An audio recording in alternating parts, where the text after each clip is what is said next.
मैं किसान नेता हूं सबसे पहले, और मैं जब मुख्यमंत्री जी को पत्र लिख रहा हूं तो माननीय मंत्री को कोई उनसे अलग नहीं है, वो सरकार के हिस्सा हैं।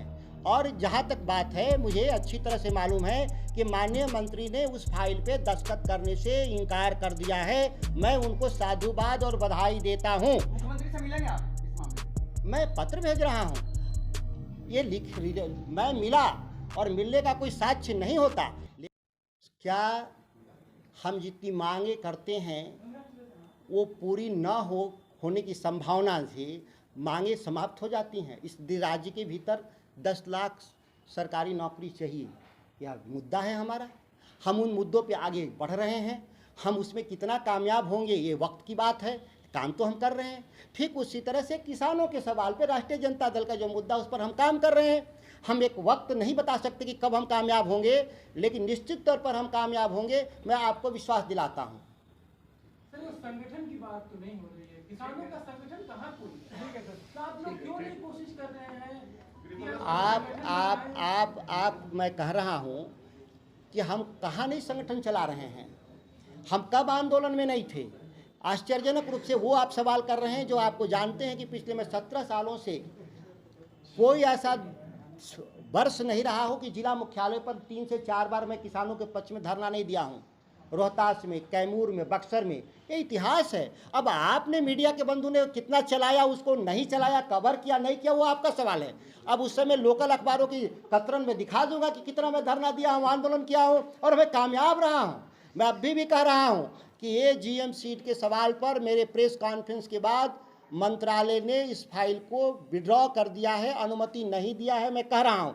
लेकिन अगला सवाल है कि वो कौन निकम्मा अधिकारी था जो माननीय मुख्यमंत्री के निर्देश की अवहेलना करते हुए अनुमति वाली फाइल मंत्रालय तक भेजने का प्रयास किया। एक ये सवाल है। दूसरा सवाल, चूंकि यह मामला देश का है, केवल बिहार का नहीं है, और माननीय बिहार के मुख्यमंत्री जी ही इस मामले में हमेशा लीड लिए हैं, तो मैं चाहता हूं कि माननीय मुख्यमंत्री जी तत्काल प्रधानमंत्री को पत्र पुनः लिखें और जो देश में जो जीएम सीट की जो अप्रेजल कमेटी है उसका विरोध पुनः दर्ज करें। इस काम के लिए मैंने आज उनको पत्र लिखा है और मुझे पूरी उम्मीद है कि उनके विचारों में कोई बदलाव नहीं आया होगा। जिस तरह से हम लोगों को 30 साल के बाद भी विचारों में बदलाव नहीं है, तो माननीय मुख्यमंत्री जी को भी 10-11 सालों में कोई बदलाव नहीं होगा। मैं इस उम्मीद पर अभी भी कायम हूँ जब तक कि उनका अगला कोई फैसला नहीं होता।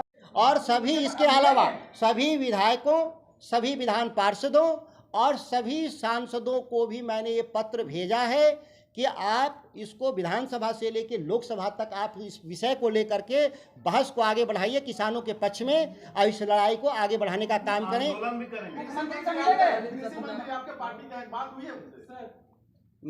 मैं कहा मैं किसान नेता हूं सबसे पहले, और मैं जब मुख्यमंत्री जी को पत्र लिख रहा हूं तो माननीय मंत्री को कोई उनसे अलग नहीं है, वो सरकार के हिस्सा हैं।